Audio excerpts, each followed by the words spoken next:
The Adventure of the Copper Beeches by Sir Arthur Conan Doyle, narrated by Sam Cousy. To the man who loves art for its own sake, remarked Sherlock Holmes, tossing aside the advertisement sheet of the Daily Telegraph, it is frequently in its least important and lowliest manifestations that the keenest pleasure is to be derived. It is pleasant to me to observe, Watson, that you have so far grasped this truth that in these little records of our cases which you have been good enough to draw up, and I am bound to say, occasionally to embellish, you have given prominence not so much to the many causes, celebre and sensational trials in which I have figured, but rather to those incidents which may have been trivial in themselves, but which have given room for those faculties of deduction and of logical synthesis which I have made my special province.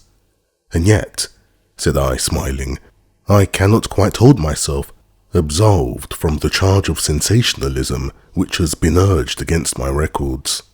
You have erred, perhaps, he observed, taking up a glowing cylinder with the tongs and lighting it with a long cherry wood pipe, which was wont to replace his clay when he was in a disputatious rather than a meditative mood.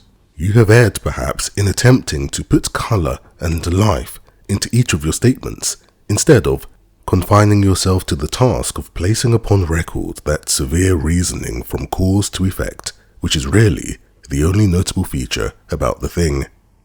It seems to me that I have done you full justice in the matter, I remarked with some coldness, for I was repelled by the egotism which I had more than once observed to be a strong factor in my friend's singular character. No, it is not selfishness or conceit, said he, answering, as was his wont, my thoughts rather than my words. If I claim full justice for my art, it is because it is an impersonal thing, a thing beyond myself.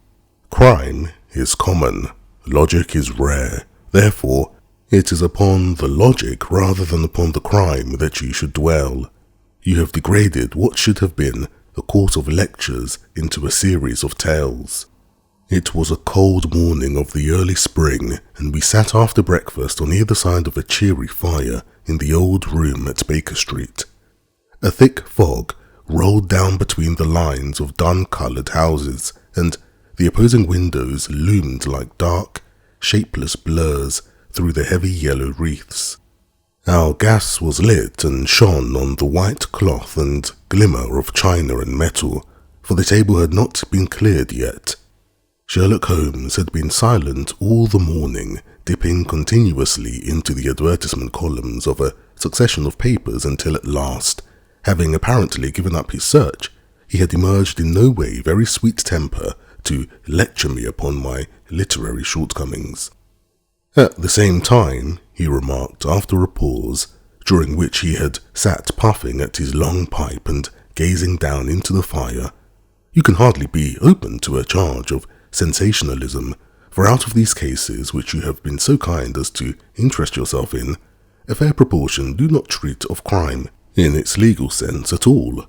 The small matter in which I endeavoured to help the King of Bohemia, the singular experience of Miss Mary Sutherland, the problem connected with the man with the twisted lip, and the incident of the noble bachelor were all matters which are outside the pale of the law.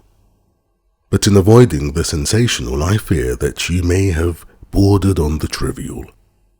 The end may have been so, I answered, but the methods I hold to have been novel and of interest. My dear fellow, what do the public, the great unobservant public who could hardly tell a weaver by his tooth or a compositor by his left thumb, care about the finer shades of analysis and deduction? But indeed, if you are trivial, I cannot blame you, for the days of the great cases are past. Man, or at least criminal man, has lost all enterprise and originality. As to my own little practice, it seems to be degenerating into a agency for recovering lost lead pencils and giving advice to young ladies from boarding schools. I think that I have touched bottom at last, however. This note I had this morning marks my 0 point, I fancy. Read it. He tossed a crumpled letter across to me. It was dated from Montague Place upon the preceding evening and ran thus: Dear Mr. Holmes, I am very anxious to consult you as to whether I should or should not accept a situation which has been offered to me as governess. I shall call at 10:30 tomorrow if I do not inconvenience you. Yours faithfully, Violet Hunter. Do you know the young lady? I asked. Not I. It is 10:30 now. Yes, and I have no doubt that is her ring. It may turn out to be of more interest than you think. You remember that affair of the blue carbuncle, which appeared to be a mere whim at first, developed into a serious investigation? It may be so in this case also. Well, let us hope so, but our doubts will very soon be solved, for here, unless I am much mistaken, is the person in question. As he spoke, the door opened and a young lady entered the room. She was plainly but neatly dressed, with a bright, quick face, freckled like a plover's egg, and with the brisk manner of a woman who has had her own way to make in the world. You will excuse my troubling you, I am sure, said she, as my companion rose to greet her, but I have had a very strange experience, and as I have no parents or relations of any sort from whom I could ask advice, I thought that perhaps you would be kind enough to tell me what I should do. Pray take a seat, Miss Hunter. I shall be happy to do anything that I can to serve you. I could see that Holmes was favourably impressed by the manner and speech of his new client. He looked her over in his searching fashion and then composed himself with his lids drooping and his fingertips together to listen to her story. I have been a governess for 5 years, said she, in the family of Colonel Spence Monroe, but 2 months ago the Colonel received an appointment at Halifax, in Nova Scotia, and I took his children over to America with him, so that I found myself without a situation. I advertised and I answered advertisements, but without success. At last the little money which I had saved began to run short, and I was at my wits' end as to what I should do. There is a well-known agency for governesses in the West End called Westerways, and there I used to call about once a week in order to see whether anything had turned up which might suit me. Westerway was the name of the founder of the business, but it is really managed by Miss Stopper. She sits in her own little office, and the ladies who are seeking employment wait in an anteroom and are then shown in one by one when she consults her ledgers and sees whether she has anything which would suit them. Well, when I called last week I was shown into the little office as usual, but I found that Miss Stopper was not alone. A prodigiously stout man with a very smiling face and a great heavy chin which rolled down in fold upon fold over his throat, sat at her elbow with a pair of glasses on his nose, looking very earnestly at the ladies who entered. As I came in, he gave quite a jump in his chair and turned quickly to Miss Stopper. "That will do," said he. "I could not ask for anything better. Capital, capital." He seemed quite enthusiastic and rubbed his hands together in the most genial fashion. He was such a comfortable-looking man that it was quite a pleasure to look at him. "You are looking for a situation, miss?" he asked. "Yes, sir." "As governess?" "Yes, sir." "And what salary do you ask?" "I had £4 a month in my last place with Colonel Spence Monroe." "Oh." "Sweating, rank sweating," he cried, throwing his fat hands out into the air like a man who is in a boiling passion. "How could anyone offer so pitiful a sum to a lady with such attractions and accomplishments?" "My accomplishments, sir, may be less than you imagine," said I. "A little French, a little German, music, and drawing." He cried, "This is all quite beside the question. The point is, have you or have you not the bearing and deportment of a lady? There it is in a nutshell.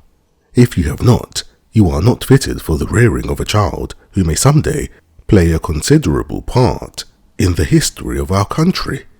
But if you have, why then how could any gentleman ask you to condescend to accept anything under 3 figures? Your salary with me, madame, would commence at £100 a year. You imagine, Mr. Holmes, that, to me, destitute as I was, such an offer seemed almost too good to be true. The gentleman, however, seeing perhaps the look of incredulity upon my face, opened a pocket-book and took out a note. "It is also my custom," said he, smiling in the most pleasant fashion until his eyes were just two little shining slits amid the white creases of his face, "to advance to my young ladies half their salary beforehand, so that they may meet any little expenses of their journey and their wardrobe." It seemed to me that I had never met so fascinating and so thoughtful a man. As I was already in debt to my tradesman, the advance was a great convenience, and yet there was something unnatural about the whole transaction, which made me wish to know a little more before I quite committed myself. "May I ask where you live, sir?" said I. "Hampshire, charming rural place. The Copper Beeches, 5 miles on the far side of Winchester. It is the most lovely country, my dear young lady, and the dearest old country house. And my duties, sir, I should be glad to know what they would be." "One child, one dear little romper, just 6 years old. Oh, if you could see him killing cockroaches with a slipper, smack, smack, smack, 3 gone before you could wink." He leaned back in his chair and laughed his eyes into his head again. I was a little startled at the nature of the child's amusement, but the father's laughter made me think that perhaps he was joking. "My sole duties, then," I asked, "are to take charge of a single child?" "No, no, not the sole, my dear young lady," he cried. "Your duty would be, as I am sure your good sense would suggest, to obey any little commands my wife might give, provided always that they were such commands as a lady might with propriety obey. You see no difficulty, eh?" "I should be happy to make myself useful." "Quite so. In dress now, for example, we are faddy people, you know, quite faddy, but kind-hearted. If you were asked to wear any dress which we might give you, you would not object to our little whim, eh?" "No," said I, considerably astonished at his words. "Or to sit here, or to sit there. That would not be offensive to you." "Oh, no." "Or to cut your hair quite short before you come to us." I could hardly believe my ears. As you may observe, Mr. Holmes, my hair is somewhat luxuriant, and of a rather peculiar tint of chestnut. It has been considered artistic. I could not dream of sacrificing it in this offhand fashion. "I'm afraid that is quite impossible," said I. He had been watching me eagerly out of his small eyes, and I could see a shadow pass over his face as I spoke. "I'm afraid that is quite essential," said he. "It is a little fancy of my wife's, and ladies' fancies, you know, madame, ladies' fancies must be consulted. And so, you won't cut your hair?" "No, sir, I really could not," I answered firmly. "Ah, very well. Then that quite settles the matter. It is a pity, because in other respects, you would really have done very nicely. In that case, Miss Stopper, I had best inspect a few more of your young ladies." The manageress had sat all this while busy with her papers without a word to either of us, but she glanced at me now with so much annoyance upon her face that I could not help suspecting that she had lost a handsome commission through my refusal. "Do you desire your name to be kept upon the books?" she asked. "If you please, Miss Stopper." "Well, really, it seems rather useless, since you refuse the most excellent offers in this fashion," she said sharply. "You can hardly expect us to exert ourselves to find another such opening for you. Good day to you, Miss Hunter." She struck a gong upon the table, and I was shown out by the page. Well, Mr. Holmes, when I got back to my lodgings and found little enough in the cupboard and 2 or 3 bills upon the table, I began to ask myself whether I had not done a very foolish thing.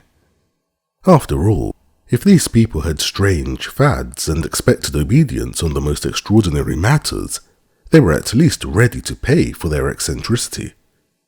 Very few governesses in England are getting £100 a year. Besides, what use was my hair to me? Many people are improved by wearing it short, and perhaps I should be among the number. Next day, I was inclined to think that I had made a mistake, and by the day after, I was sure of it. I had almost overcome my pride so far as to go back to the agency and inquire whether the place was still open when I received this letter from the gentleman himself. I have it here, and I will read it to you. The Copper Beeches, near Winchester. Dear Miss Hunter, Miss Stopper has very kindly given me your address, and I write from here to ask you whether you have reconsidered your decision. My wife is very anxious that you should come, for she has been much attracted by my description of you. We are willing to give you £30 a quarter, or £120 a year, so as to recompense you for any little inconvenience which our fads may cause you. They are not very exacting after all. My wife is fond of a particular shade of electric blue, and would like you to wear such a dress indoors in the morning. You need not, however, go to the expense of purchasing one, as we have one belonging to my dear daughter Alice, now in Philadelphia, which would, I should think, fit you very well. Then, as to sitting here or there, or amusing yourself in any manner indicated, that need cause you no inconvenience. As regards your hair, it is no doubt a pity, especially as I could not help remarking its beauty during our short interview, but I am afraid that I must remain firm upon this point, and I only hope that the increased salary may recompense you for the loss. Your duties, as far as the child is concerned, are very light. Now, do try to come, and I shall meet you with the dog cart in Winchester. Let me know your train. Yours faithfully, Jeffro Rucastle. That is the letter which I have just received, Mr. Holmes, and my mind is made up that I will accept it. I thought, however, that before taking the final step, I should like to submit the whole matter to your consideration. Well, Miss Hunter, if your mind is made up, that settles the question, said Holmes, smiling. But you would not advise me to refuse? I confess that it is not the situation which I should like to see a sister of mine apply for. What is the meaning of it all, Mr. Holmes? I have no data, I cannot tell. Perhaps you have yourself formed some opinion? Well, there seems to me to be only one possible solution. Mr. Rucastle seemed to be a very kind, good-natured man. Is it not possible that his wife is a lunatic, that he desires to keep the matter quiet for fear she should be taken to an asylum, and that he humours her fancies in every way in order to prevent an outbreak? That is a possible solution. In fact, as matters stand, it is the most probable one. But, in any case, it does not seem to be a nice household for a young lady. But the money, Mr. Holmes, the money! Well, yes, of course, the pay is good, too good. That is what makes me uneasy. Why should they give you £120 a year when they could have their pick for 40? There must be some strong reason behind it. I thought that if I told you the circumstances, you would understand afterwards if I wanted your help. I should feel so much stronger if I felt that you were at the back of me. Oh, you may carry that feeling away with you. I assure you that your little problem promises to be the most interesting which has come my way for some months. There is something distinctly novel about some of the features. If you should find yourself in doubt or in danger. Danger? What do you foresee? Holmes shook his head gravely. It would cease to be a danger if we could define it, said he.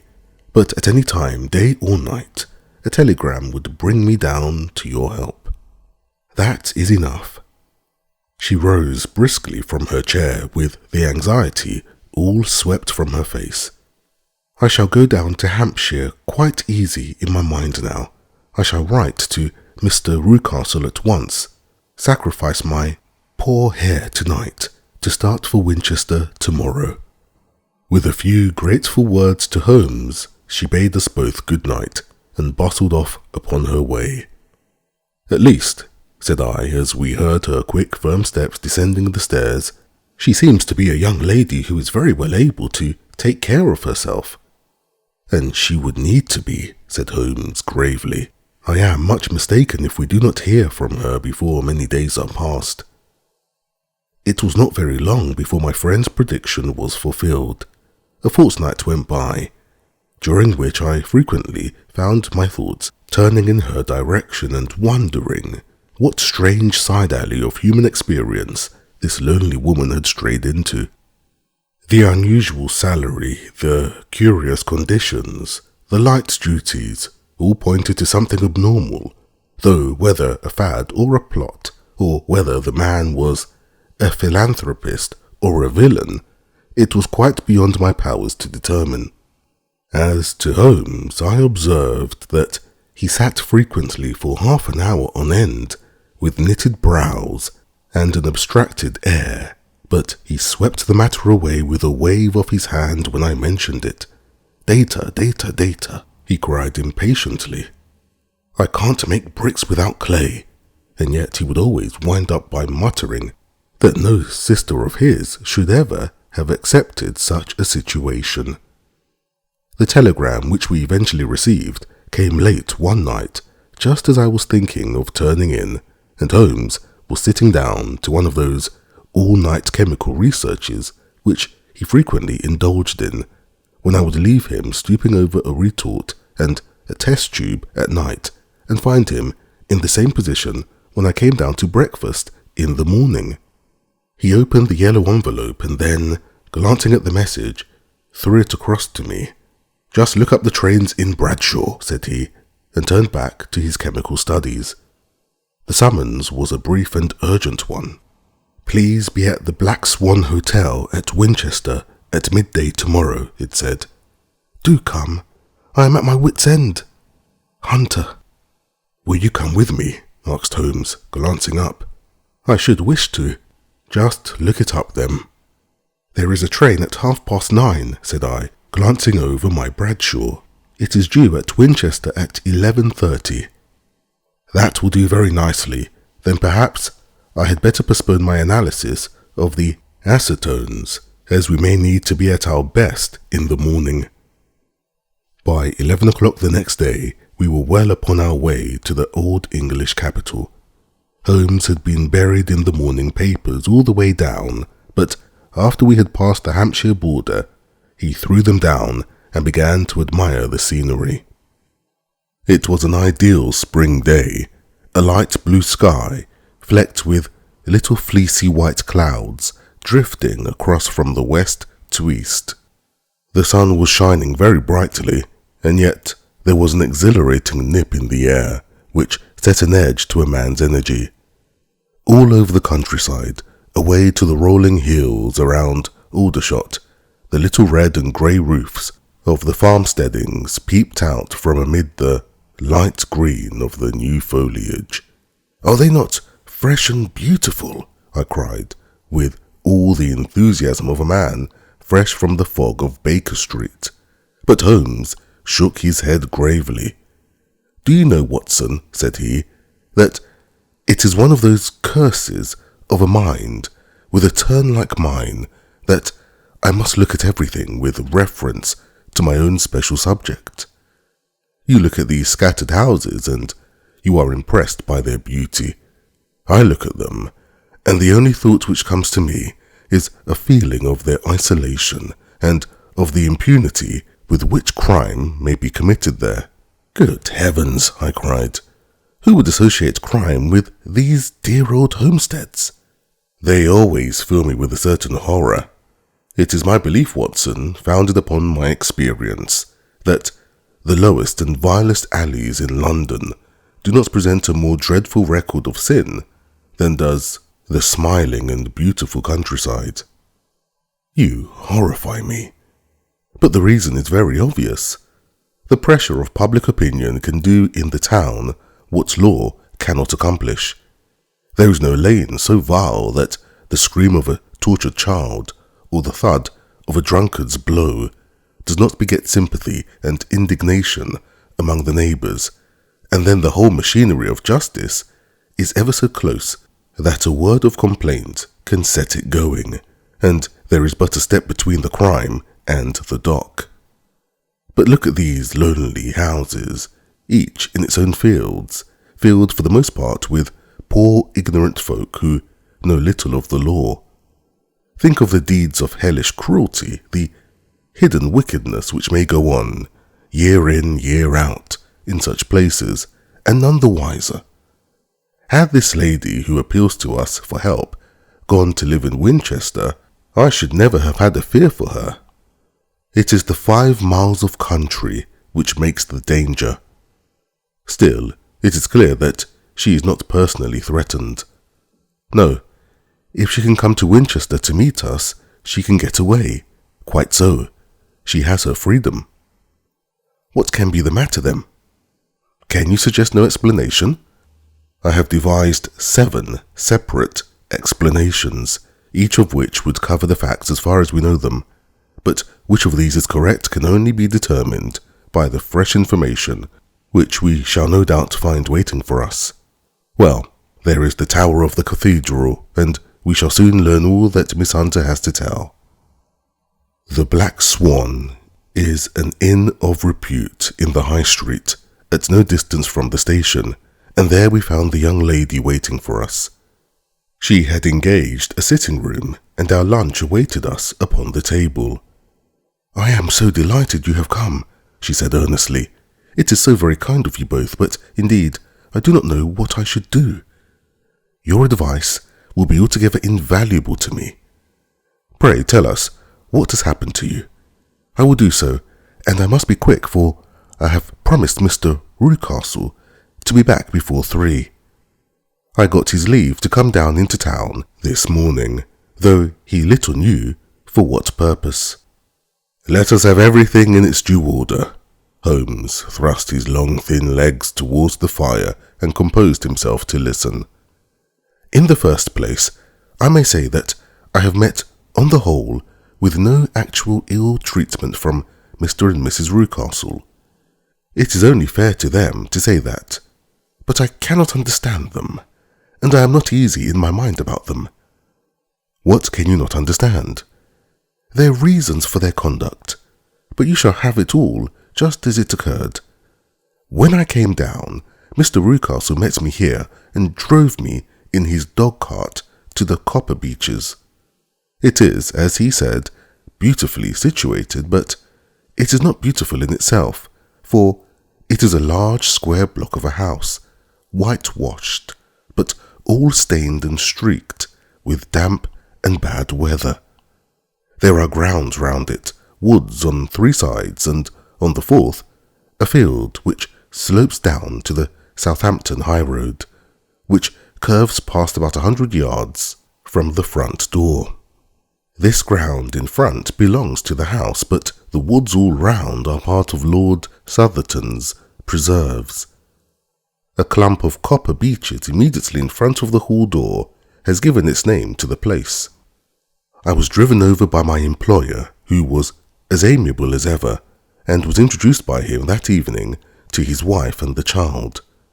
There was no truth, Mr. Holmes, in the conjecture which seemed to us to be probable in your rooms at Baker Street. Mrs. Rucastle is not mad. I found her to be a silent, pale-faced woman, much younger than her husband, not more than 30, I should think, while he can hardly be less than 45. From their conversation I have gathered that they have been married about 7 years, that he was a widower, and that his only child, by his first wife, was the daughter who has gone to Philadelphia. Mr. Rucastle told me in private that the reason why she had left them was that she had an unreasoning aversion to her stepmother. As the daughter could not have been less than 20, I can quite imagine that her position must have been uncomfortable with her father's young wife. Mrs. Rucastle seemed to me to be colourless in mind as well as in feature. She impressed me neither favourably nor the reverse. She was a non-entity. It was easy to see that she was passionately devoted both to her husband and to her little son. Her light grey eyes wandered continually from one to the other, noting every little wanton forestalling it, if possible. He was kind to her also in his bluff, boisterous fashion, and on the whole, they seemed to be a happy couple. And yet, she had some secret sorrow, this woman. She would often be lost in deep thought, with the saddest look upon her face. More than once I have surprised her in tears. I have thought sometimes that it was the disposition of her child which weighed upon her mind, for I have never met so utterly spoiled and so ill-natured a little creature. He is small for his age, with a head which is quite disproportionately large. His whole life appears to be spent in an alternation between savage fits of passion and gloomy intervals of sulking. Giving pain to any creature weaker than himself seems to be his one idea of amusement, and he shows quite remarkable talent in planning the capture of mice, little birds, and insects. But I would rather not talk about the creature, Mr. Holmes, and indeed, he has little to do with my story. I am glad of all details, remarked my friend, whether they seem to you to be relevant or not. I shall try not to miss anything of importance. The one unpleasant thing about the house which struck me at once was the appearance and conduct of the servants. There are only two, a man and his wife. Toller, for that is his name, is a rough, uncouth man with grizzled hair and whiskers and a perpetual smell of drink. Twice since I have been with them, he has been quite drunk, and yet Mr. Rucastle seemed to take no notice of it.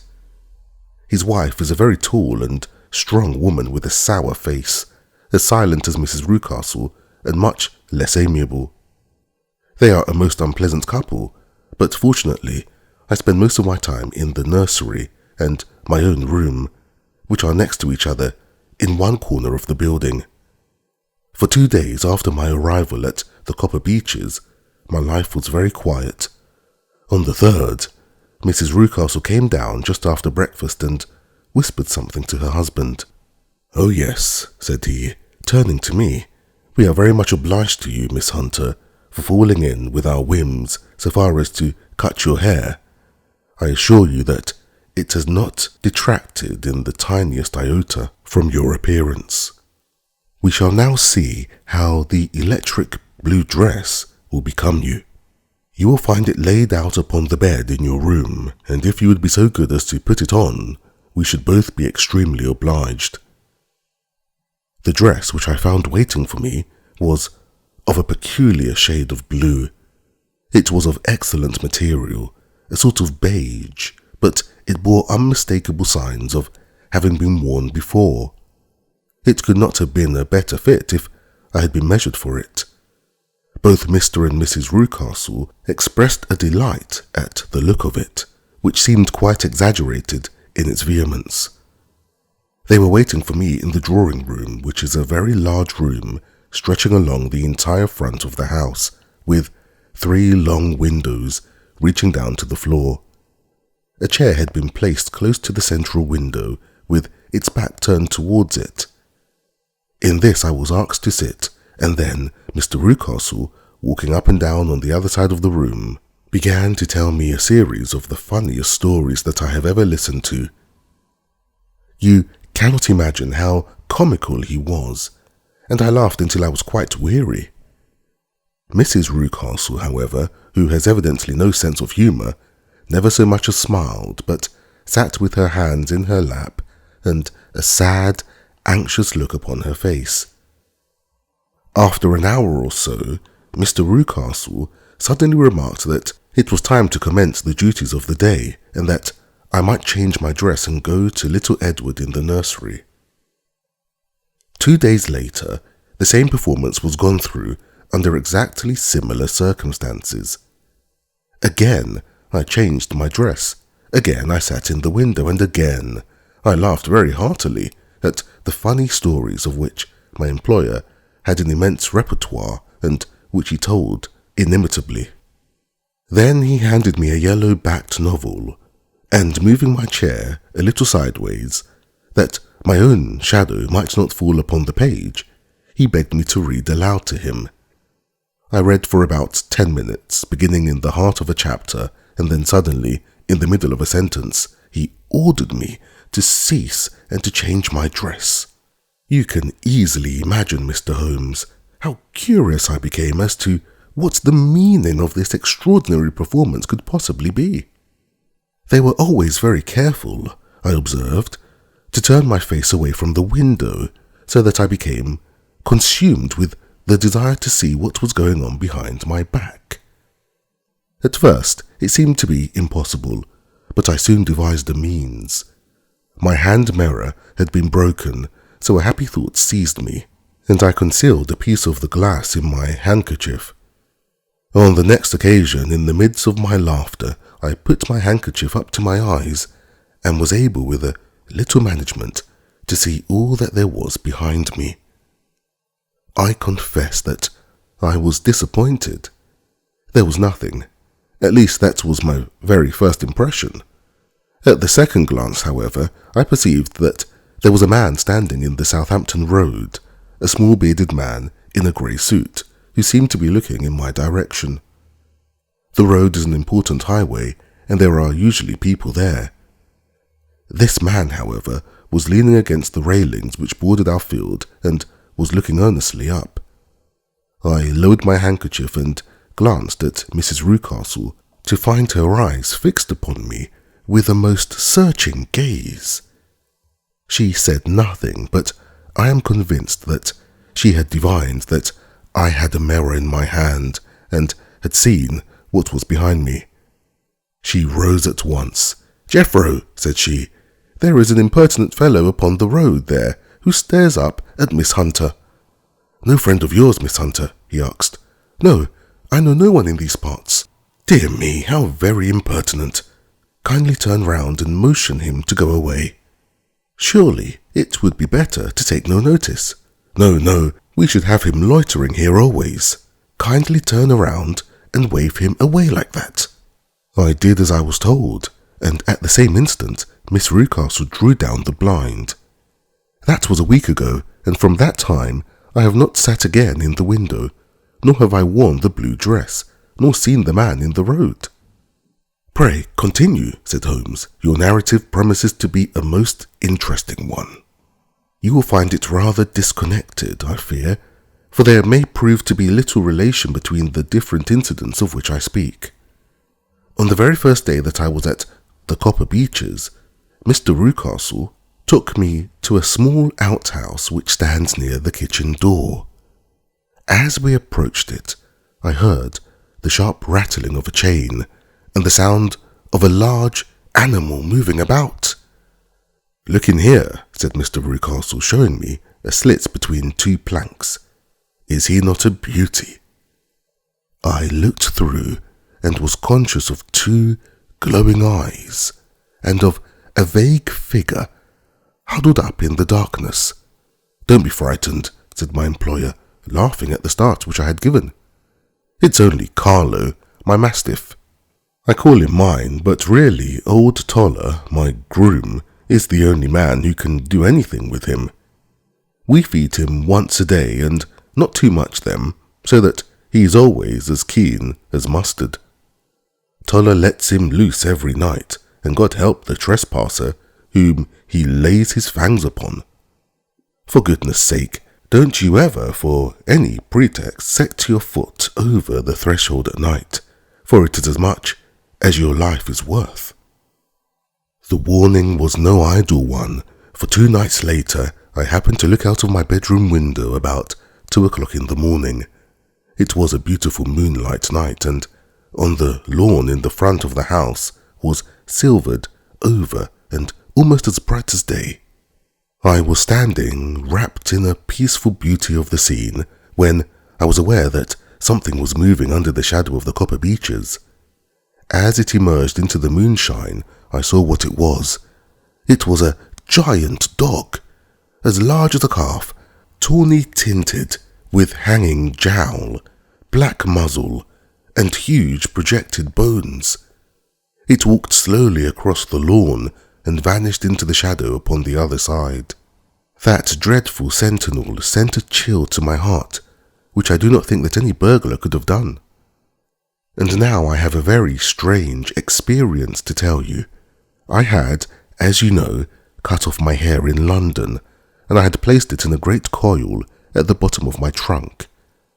One evening, after the child was in bed, I began to amuse myself by examining the furniture of my room and by rearranging my own little things. There was an old chest of drawers in the room, the two upper ones empty and open, the lower one locked. I had filled the first two with my linen, and as I had still much to pack away, I was naturally annoyed at not having the use of the third drawer. It struck me that it might have been fastened by a mere oversight, so I took out my bunch of keys and tried to open it. The very first key fitted to perfection, and I drew the drawer open. There was only one thing in it, but I'm sure that you would never guess what it was. It was my coil of hair. I took it up and examined it. It was of the same peculiar tint and the same thickness, but then the impossibility of the thing obtruded itself upon me. How could my hair have been locked in the drawer? With trembling hands I undid my trunk, turned out the contents, and drew from the bottom my own hair. I laid the two tresses together, and I assure you that they were identical. Was it not extraordinary? Puzzle as I would, I could not make nothing at all of what it meant. I returned the strange hair to the drawer, and I said nothing about the matter to the Rucastles, as I felt that I had put myself in the wrong by opening a drawer which they had locked. I am naturally observant, as you may have remarked, Mr. Holmes, and I soon had a pretty good plan of the whole house in my head. There was one wig, however, which appeared not to be inhabited at all. A door which faced that which led into the quarters of the Tollers opened into this suite, but it was invariably locked.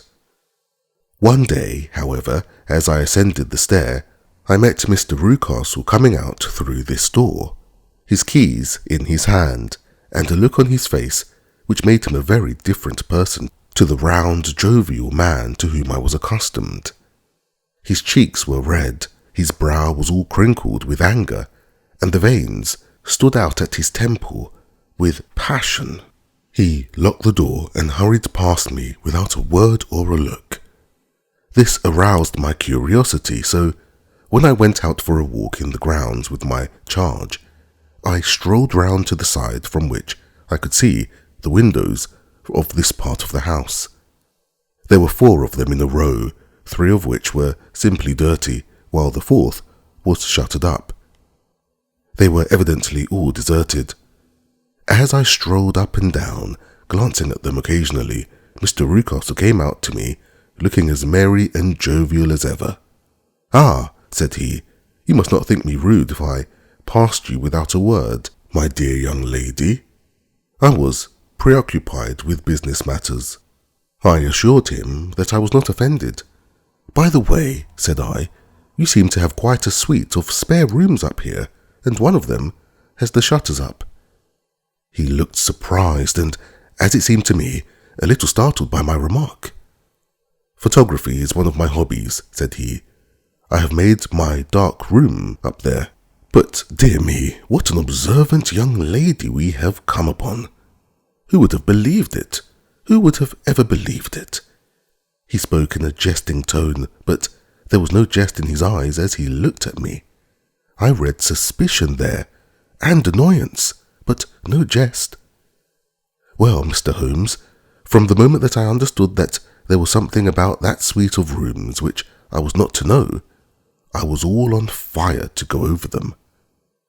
It was not mere curiosity, though I have my share of that. It was more a feeling of duty, a feeling that some good might come from my penetrating to this place. They talk of woman's instinct. Perhaps it was woman's instinct which gave me that feeling. At any rate, it was there, and I was keenly on the lookout for any chance to pass the forbidden door. It was only yesterday that the chance came. I may tell you that besides Mr. Rucastle, both Toller and his wife find something to do in these deserted rooms, and I once saw him carrying a large black linen bag with him through the door. Recently, he has been drinking hard, and yesterday evening he was very drunk, and when I came upstairs, there was the key in the door. I have no doubt at all that he had left it there. Mr. and Mrs. Rucastle were both downstairs and the child was with them, so that I had an admirable opportunity. I turned the key gently in the lock, opened the door, and slipped through. There was a little passage in front of me, unpapered and uncarpeted, which turned at a right angle at the farther end. Round this corner were 3 doors in a line, the first and third of which were open. They each led into an empty room, dusty and cheerless, with 2 windows in the one and one in the other, so thick with dirt that the evening light glimmered dimly through them. The centre door was closed, and across the outside of it had been fastened one of the broad bars of an iron bed, padlocked at one end to a ring in the wall, and fastened at the other with stout cord. The door itself was locked as well, and the key was not there. This barricaded door corresponded clearly with the shuttered window outside, and yet I could see by the glimmer from beneath it that the room was not in darkness. Evidently there was a skylight which let in light from above. As I stood in the passage, gazing at the sinister door and wondering what secret it might veil, I suddenly heard the sound of steps within the room and saw a shadow pass backward and forward against a little slit of dim light which shone out from under the door. A mad, unreasoning terror rose up in me at the sight, Mr. Holmes. My overstrung nerves failed me suddenly, and I turned and ran as though some dreadful hand were behind me, clutching at the skirt of my dress. I rushed down the passage through the door and straight into the arms of Mr. Rucastle, who was waiting outside. "So," said he, smiling, "it was you then. I thought that it must be when I saw the door open." "Oh, I am so frightened," I panted. My dear young lady, you cannot think how caressing and soothing his manner was. And what has frightened you, my dear young lady?" But his voice was just a little too coaxing. He overdid it. I was keenly on my guard against him. "I was foolish enough to go into the empty wing," I answered. "But it is so lonely and eerie in this dim light that I was frightened and ran out again. Oh, it is so dreadfully still in there." "Only that?" said he, looking at me keenly. "Why, what did you think?" I asked. "Why do you think that I lock this door?" "I am sure that I do not know. It is to keep people out who have no business there. Do you see?" He was still smiling in the most amiable manner. "I am sure if I had known—" "Well then, you know now, and if you ever put your foot over that threshold again—" Here, in an instant, the smile hardened into the grin of rage, and he glared down at me with the face of a demon. "I'll throw you to the mastiff." I was so terrified that I do not know what I did. I suppose that I must have rushed past him into my room. I remember nothing until I found myself lying on my bed, trembling all over. Then I thought of you, Mr. Holmes. I could not live there longer without some advice. I was frightened of the house, of the man, of the woman, of the servants, even the child. They were all horrible to me. If I could only bring you down, all would be well. Of course, I might have fled from the house, but my curiosity was almost as strong as my fears. My mind was soon made up. I would send you a wire. I put on my hat and cloak, went down to the office, which is about 1/2 a mile from the house, and then returned, feeling very much easier.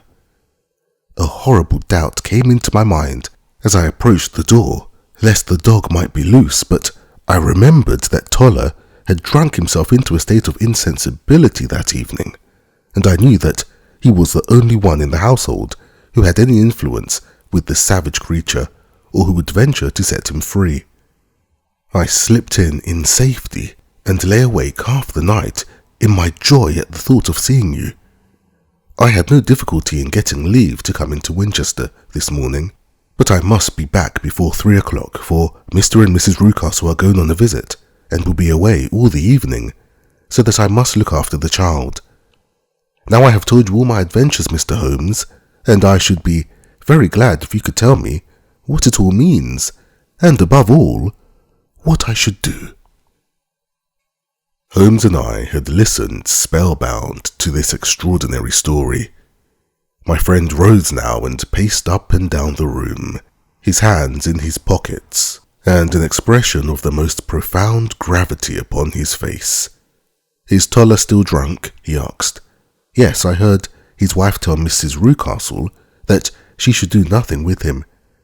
"That is well. And the Rucastles go out tonight?" "Yes." "Is there a cellar with a good strong lock?" "Yes, the wine cellar." "You seem to me to have acted all through this matter like a very brave and sensible girl, Miss Hunter. Do you think that you could perform one more feat? I should not ask it of you if I did not think you quite an exceptional woman." "I will try. What is it?" "We shall be at the Copper Beeches by 7 o'clock, my friend and I. The Rucastles will be gone by that time, and Toller will, we hope, be incapable. There only remains Mrs. Toller, who might give the alarm. If you could send her into the cellar on some errand, and then turn the key upon her, you would facilitate matters immensely." "I will do it." "Excellent. We shall then look thoroughly into the affair.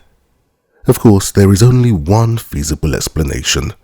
You have been brought there to personate someone, and the real person is imprisoned in this chamber. That is obvious.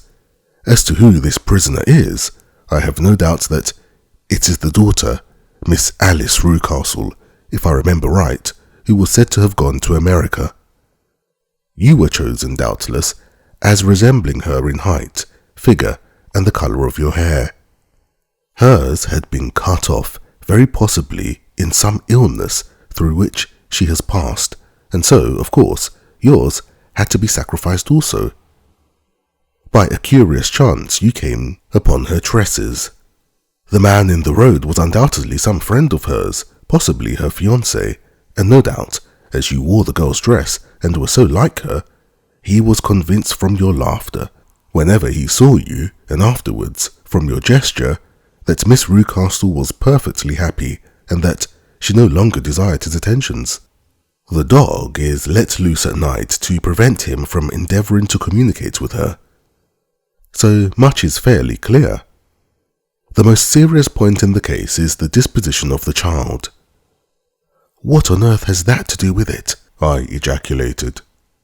"My dear Watson, you as a medical man are continually gaining light as to the tendencies of a child by the study of the parents. Don't you see that the converse is equally valid? I have frequently gained my first real insight into the character of parents by studying their children. This child's disposition is abnormally cruel, merely for cruelty's sake, and whether he derives this from his smiling father, as I should suspect, or from his mother, it bodes evil for the poor girl who is in their power."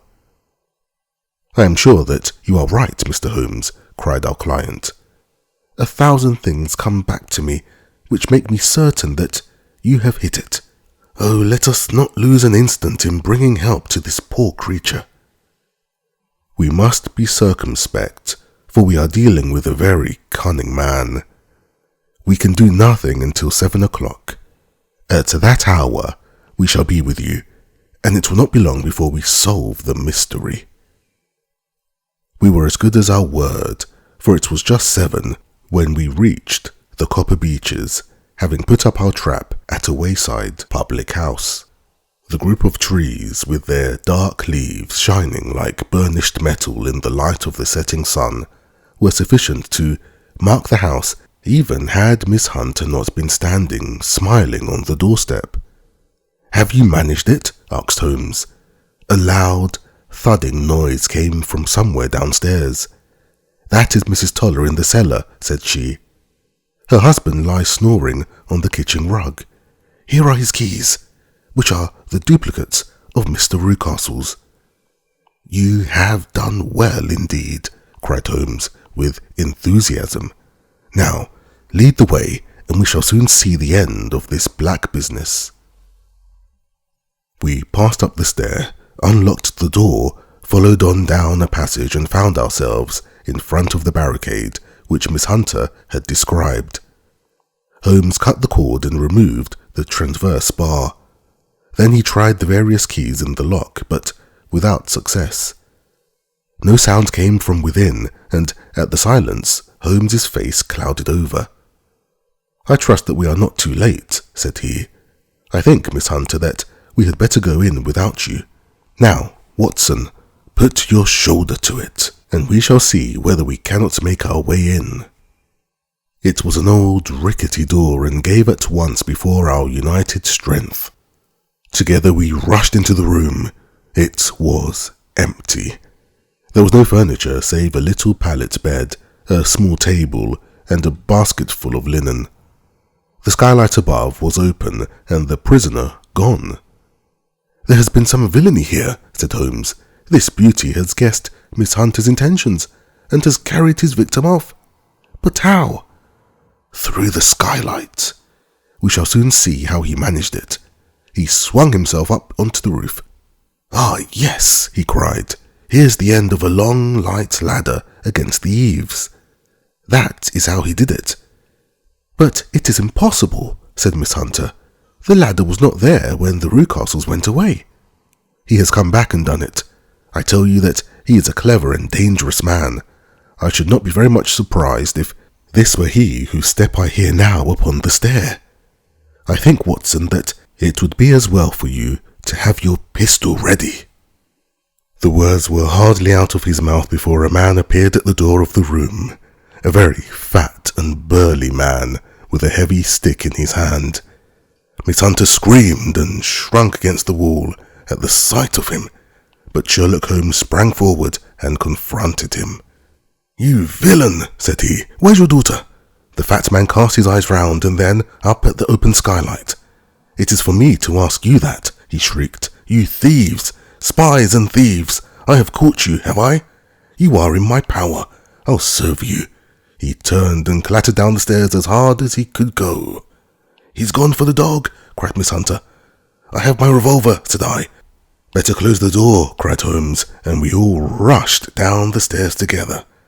We had hardly reached the hall when we heard the baying of a hound, and then a scream of agony, with a horrible, worrying sound, which it was dreadful to listen to. An elderly man with a red face and shaking limbs came staggering out at a side door. "My God!" he cried. "Someone has loosed the dog. It's not been fed for 2 days. Quick, quick, or it'll be too late." Holmes and I rushed out and round the angle of the house, with Toller hurrying behind us. There was the huge, famished brute, its black muzzle buried in Rucastle's throat, while he reaved and screamed upon the hound. Running up, I blew its brains out, and it fell over with its keen white teeth still meeting in the great creases of his neck.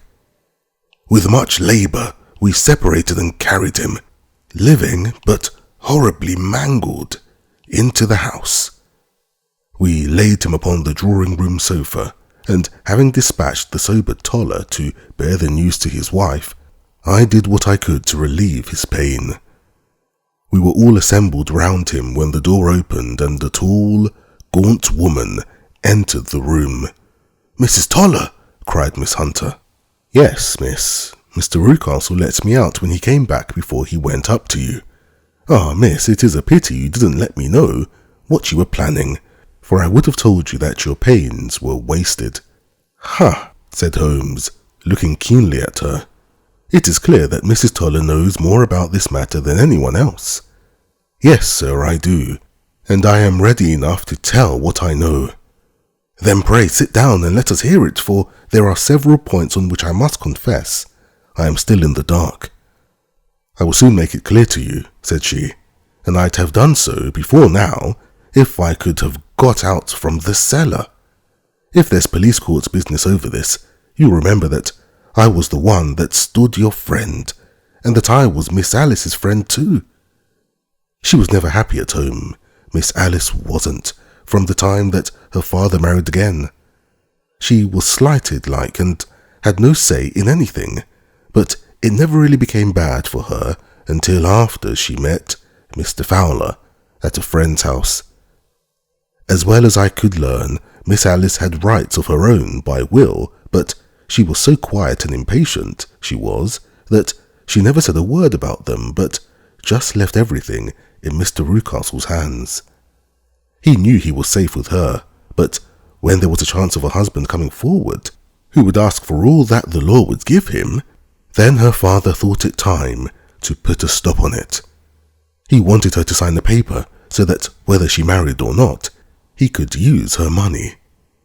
When she wouldn't do it, he kept on worrying her until she got brain fever, and for 6 weeks was at death's door.